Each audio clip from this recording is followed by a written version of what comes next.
வணக்கங்க. இன்றைக்கி நான் உங்களுக்கு ஒரு சூப்பரான புளிச்சக்கீரை மசியல் தான் செஞ்சு காமிக்க போகிறேன். இது அதிகமாக இரும்பு சத்து உள்ள கீரை.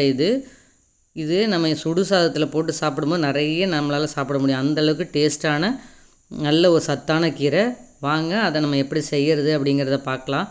புளிச்சக்கீரை மசியலுக்கு இப்போ நான் ஒரு கட்டு கீரையை எடுத்துட்டு இந்த மாதிரி எல்லாத்தையும் க்ளீன் பண்ணி எடுத்துக்கலாம்.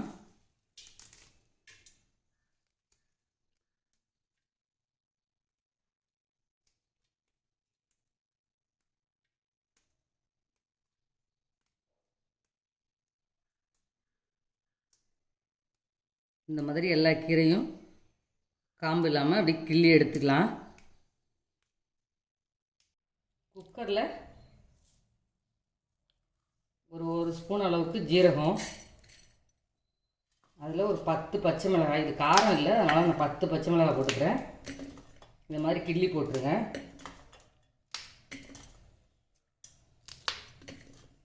இந்த மாதிரி காம்பெல்லாம் ஆஞ்சிட்டு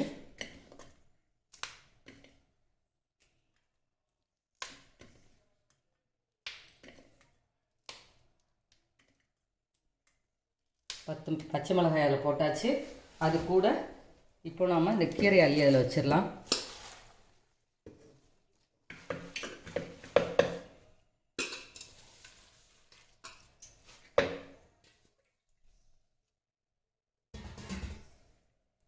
வச்சுட்டு ஒரு டம்ளர் தண்ணி ஊற்றிக்கலாம். அதில் தண்ணி நிறைய தேவையில்லை, அப்புறம் அதை வடிகட்ட வெட்டி வந்துடும். அதனால் ஒரு டம்ளர் வச்சு நம்ம குக்கரில் வச்சோம்னாலே சரியாக இருக்கும். இதை அப்படியே மூடி போட்டு 1லேருந்து 2 விசில், ஒரு விசில் விட்டாலே போதும். ஒருத்தர் குக்கருக்கு ஏற்ற மாதிரி 2 விசில் கூட நீங்கள் விட்டுக்கோங்க. இதை அப்படியே நம்ம மூடி போட்டு வேக வச்சு எடுத்துக்கலாம். குக்கர் விசில் வர்றதுக்குள்ளே இப்போ தாளிப்புக்கு தேவையானதை நம்ம பார்த்துடலாம். 100 ml நல்லெண்ணெய், 10 வரமிளகாய் கிள்ளி வச்சுருக்கேன். உப்பு புளிச்சக்கீரைக்கு ஒரு கீரைக்கு புளிப்புத்தன்மை மாறுங்க, அதுக்கு தேவையான மாதிரி பார்த்து உப்பு போட்டுக்கோங்க. கடுகு தாளிக்கிறதுக்கு தேவையான அளவுக்கு சின்ன வெங்காயம் ஒரு 150 கிராம் பொடியாக நறுக்கி வச்சுருக்கேன். இந்த டிஷ்ஷுக்கு சின்ன வெங்காயம் தாங்க நல்ல டேஸ்ட்டு கொடுக்கும், அதனால் சின்ன வெங்காயம் தாராளமாக போட்டுக்கோங்க. இப்போ குக்கர் 2 விசில் வந்துருச்சு. இப்போ அதை நம்ம ஓப்பன் பண்ணி எப்படி வெந்திருக்குன்னு பார்க்கலாம்.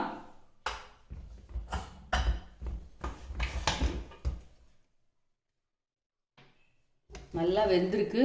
தண்ணியும் கம்மியாக வச்சதுனால அதை நம்ம தண்ணியை வடிகட்ட வேண்டியதில்லை. அப்படியே நம்ம இப்போ மற்ற வச்சு நல்லா மசிக்கலாம். அது நமக்கு சரியாக நல்லா மசிஞ்சிடும் பாருங்கள். ஒரு விசிலே நமக்கு நல்லா மசிஞ்சிருச்சு. இப்படி நசுக்கி விட்டுட்டு நல்லா கடைஞ்சிக்கலாம்.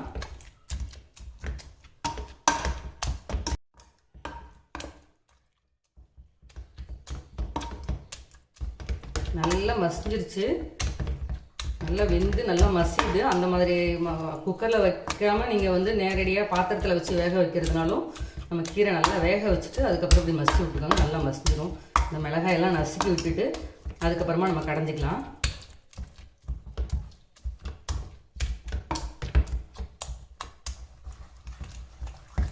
இப்படி கடைஞ்சிக்கலாம்.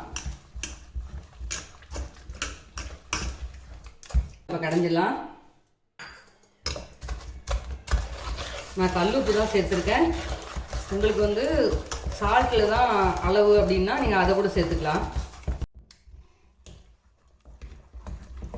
இதே மாதிரி நல்லா மசிச்சாச்சு, போதும் பாருங்கள். அதை பாருங்கள் எவ்வளோ மசிச்சிட்டேன். அவ்வளோதான். இதுக்கு ஒரு தாளிப்பு நம்ம போட்டுக்கலாம்.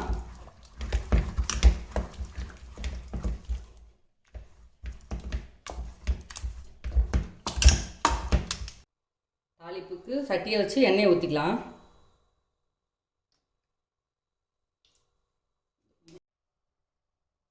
எண்ணெய் சூடாகிடுச்சு. இப்போ கடுகு சேர்த்துக்கலாம்.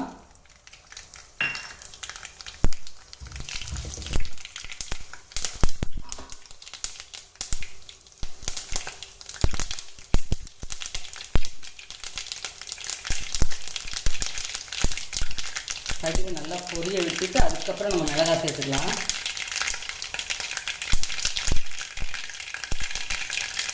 இப்போ மிளகாய் சேர்த்துக்கலாம்.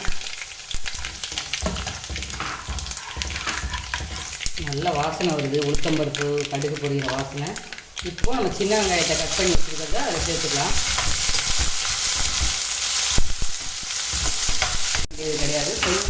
வதக்கிட்டு அப்படியே நம்ம அந்த கீரையை சேர்த்துக்கலாம். அப்போ தான் வந்து அந்த சின்ன வெங்காயம் புளிச்சக்கீரையோடு நமக்கு கடிபடும்போது நல்ல டேஸ்ட்டு கொடுக்கும். அந்த புளிப்பு தன்மையெல்லாம் அந்த வெங்காயம் எடுத்து வச்சுருக்கோம், அதனால் நல்ல டேஸ்ட்டாக இருக்கும். ரொம்ப வதங்க விடாதீங்க, ஓரளவுக்கு லைட்டாக வதங்கினா இப்போ இந்த கண்ணாடி பதம் இருக்குல்ல, அந்த ஸ்டேஜில் நமக்கு கொஞ்சம் கொஞ்சம் பிரிட்டு பாருங்கள்.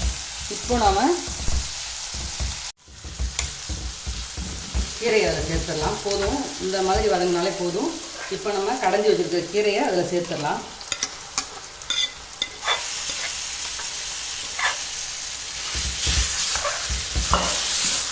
சூப்பராக புளிச்சக்கீரை மசியல் அதுவுமே ரெடி ஆகிடுச்சுங்க. நல்ல வாசனையாக, சின்ன வெங்காயம் வதங்கினாலே ஒரு வாசனை தான். அது நல்லெண்ணெயில் வதங்கும் போது வாசனை வேறு லெவலில் இருக்கும்.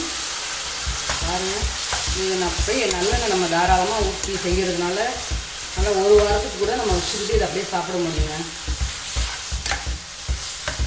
முன்னாடிலாம் வெளியூர் போனாங்கன்னா ஹோட்டல்லாம் அவ்வளோவா இருக்காதுல்ல, வீட்டிலேருந்து ட்ராவலுக்கு இந்த புளிச்சக்கீரை மசியெல்லாம் சேர்த்து செஞ்சு எடுத்துக்கிட்டு போவாங்க அப்படின்னு எங்கள் பாட்டி சொல்லுவாங்க. இதை அப்படியே வச்சு சாதத்தில் போட்டு பிசைஞ்சும் சாப்பிட்லாம். நம்ம வேறு அப்படியே வெறுமனே கூட சாப்பிட பிடிக்குங்க. இதில் நிறைய இரும்பு சத்து உள்ள கீரை இது.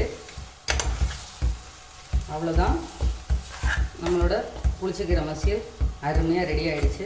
ஒரு அருமையான புளிச்சக்கீரை மசியல் உங்களுக்காக இப்போ செஞ்சு காட்டியிருக்கேன். நீங்களும் உங்கள் வீட்டில் ட்ரை பண்ணி பார்த்துட்டு எப்படி இருக்குன்னு கமெண்ட்டில் சொல்லுங்கள். நம்ம அம்மங்கா கிச்சனை லைக் பண்ணுங்கள், ஷேர் பண்ணுங்கள், சப்ஸ்கிரைப் பண்ணுங்கள், கூடவே பெல் பட்டனையும் தட்டி விட்டுருங்க. நன்றி, வணக்கம்.